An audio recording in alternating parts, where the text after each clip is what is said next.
In mid-June 2020, World War III started trending on Twitter again. This time it was because a border dispute in the Himalayas between Chinese and Indian forces turned deadly, killing upward of 20 people. This is the first time since 1975 that the two countries have had a fatal conflict, and the most serious skirmish since 1967. Naturally, as the two nations are populous, militarily powerful, and have nuclear capabilities, the world is biting its nails to see what happens next. But assuming the whole thing doesn't end in diplomacy or a world-consuming mushroom cloud, which country has what it takes to bring home a final victory? Using a mix of historical precedents of the prior conflicts between the two countries and our knowledge of their current military capabilities, we intend to find out exactly whether China or India would win if the two nations went to war today. After all, we're not just talking about dusty hypotheticals here. Relations between India and China have been extremely strained since the Sino-Indian War of 1962, which occurred over the same stretch of the Himalayan border that's causing conflicts today.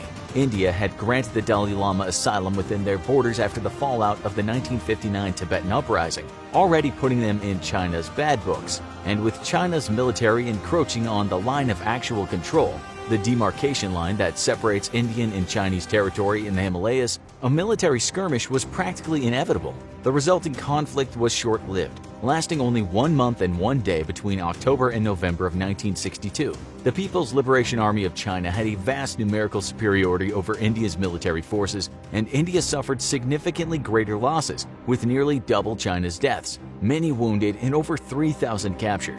This loss is partly chalked up to the fact that it's believed, according to some leaked CIA documents, that India underestimated both China's military capabilities and their willingness to escalate the conflict. While India requested military assistance from the US in the form of 12 squadrons of fighter jets, their pleas were rejected, and India instead turned to Moscow for assistance. Ultimately, none of it did all that much good, as China claimed the eastern theater up to the line of actual control before declaring a unilateral ceasefire. India was left to lick its wounds, and tensions between the two countries have been high ever since, with conflicts still breaking out well into the 70s. Both nations have ramped up militarization around the line of actual control as a show of strength, and this has left both with very little room to maneuver. In a sense, the Himalayan border is a military powder keg, and lately we've been seeing the sparks. While a past record of military supremacy definitely works in China's favor, the Sino-Indian War was also 58 years ago, and failure is an excellent teacher.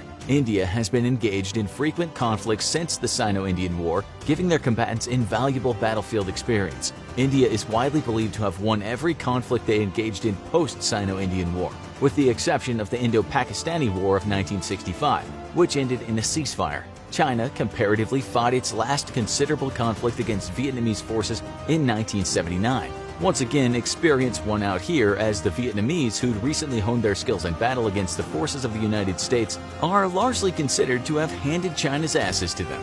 This is why the value of actual experience in war can never be overstated. But let's take a step back and look at what these two militaries have to offer in terms of manpower, technology, training, and resources. First, soldiers, the bread and butter of any military. Much like the Sino-Indian War, China has numerical superiority, though in India's defense, seeing as China is ranked as having the highest number of active military personnel in the world at 2,035,000, China's military has numerical superiority over literally everyone. With over 500,000 reserve personnel who could be easily called into action in a wartime scenario, China is a force to be reckoned with. India, however, isn't all that far behind, with 1,237,117 active personnel and an impressive 960,000 reserve personnel, putting the difference between their totals in the mere hundred thousands. But here's the big twist. The numbers here only pertain to the Indian Army, which is the ground force branch of the Indian Armed Forces, whose total number of active personnel are 1,444,500, second only to the PLA's total active personnel. However, the overall numbers of reserve personnel for the Indian Armed Forces now dwarfs China's at an astonishing 2.1 million. The Indian Navy boasts 67,252 active personnel and 55,000 reserves. The Indian Air Force has 139,576 active personnel and 140,000 reserves. In contrast to India's three-pronged system, the PLA consists of 5 branches, the Ground Force, Navy, Air Force, Rocket Force, and the Strategic Assault Force. The Ground Force is the Chinese infantry and land-based operations, with 975,000 active personnel. The PLA Navy has 240,000 active personnel. The Air Force even higher at 398,000 active personnel. The People's Liberation Army Rocket Force, also known by the pretty funny acronym PLARF, is the branch of the military in charge of the land-based ballistic and nuclear armaments. They have only 100,000 active personnel. And finally, the Strategic Assault Force. This is the newest branch of the PLA, established officially in 2015, dealing with extremely modern forms of warfare like space and cyber operations. This division is so new that we don't even have an exact number of active personnel. But due to the specialization of the job and the fact that the group is only 5 years old, it's safe to assume that it's likely the smallest branch of the PLA. However, we also have a far wider trend to consider here. The fact that China and India are two of the most populous nations on Earth, with populations of 1.393 billion and 1.353 billion respectively, as of 2018. In a situation of all-out war over their shared border, if both nations introduced conscription, the numerical differences between their armies would ultimately be nebulous. So, if neither army would have an extreme numerical edge in the case of another conflict, let's zoom in and take a look at the average military service member in each infantry, specifically their training, equipment, and weaponry.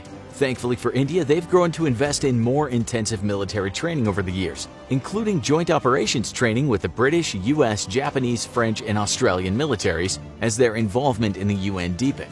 The Indian military has also consistently invested in modernized primary assault rifle systems for their troops, currently working with a mix of American Sig Sauer 716 assault rifles and an Indo-Russian AK-47-203, a modernization of the famously reliable and hardy AK-47.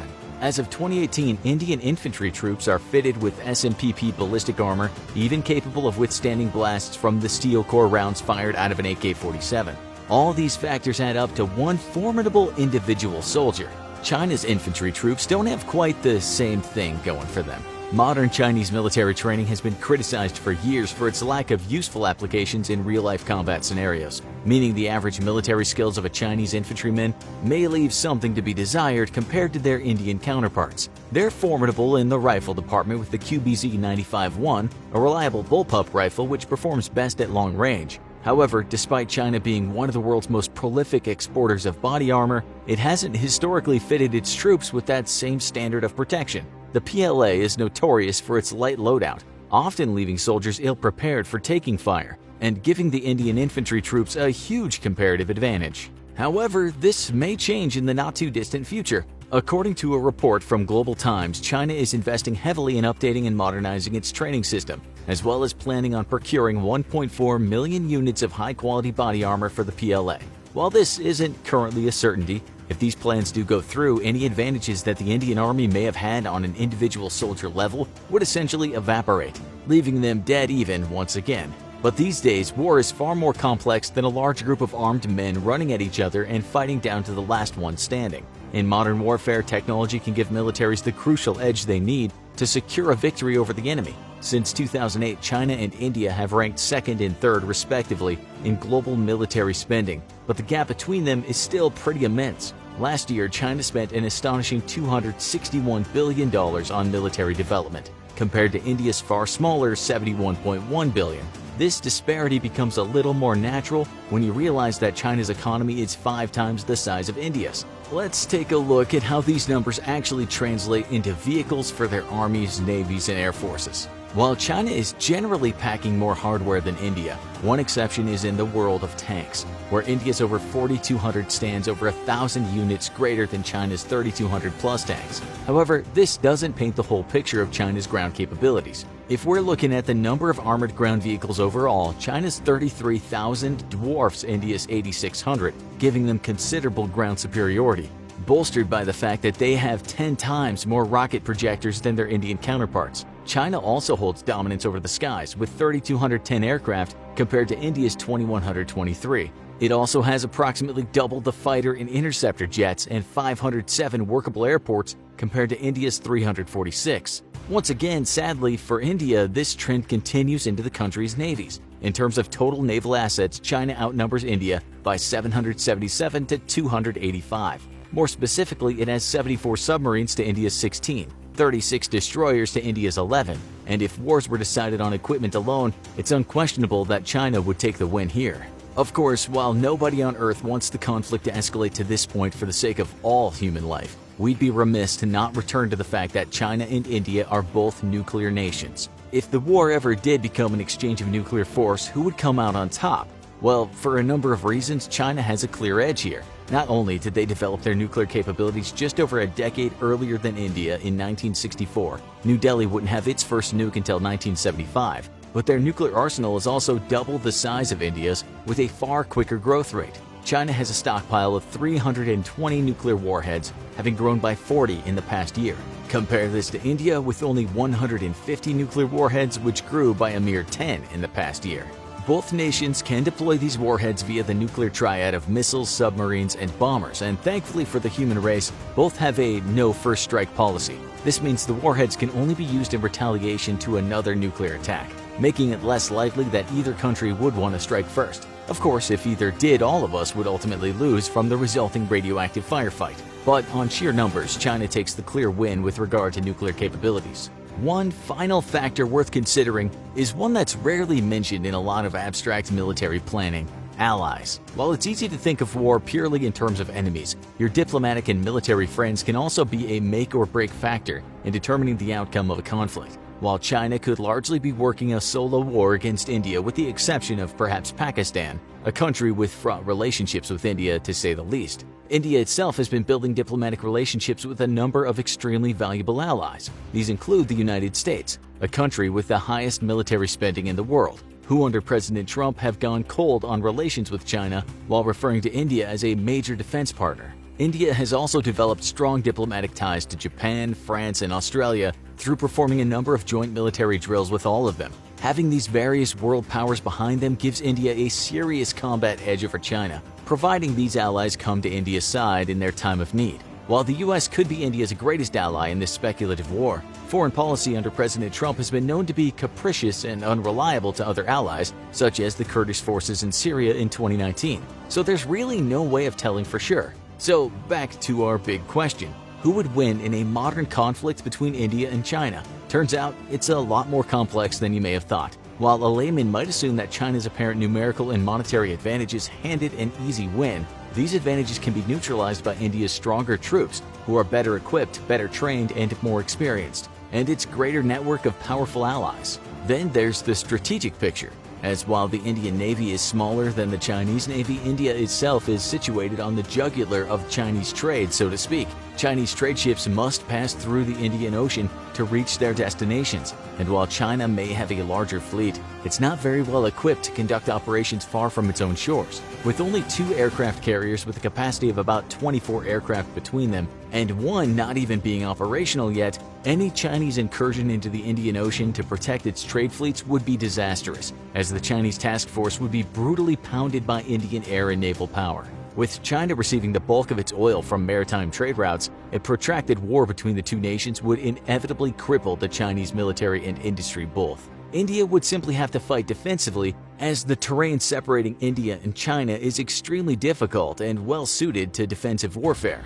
While the Chinese could crush any Indian incursion into China itself, and there'd be few strategic targets to take close to the Indian border anyway, a war between the two nations would inevitably see India the winner, as it slowly strangles Chinese trade to death. Check out American USA versus Chinese soldier. How do they compare? Military-army comparison. And Russia versus USA. Who would win? Military comparison 2019. For more compelling military analysis.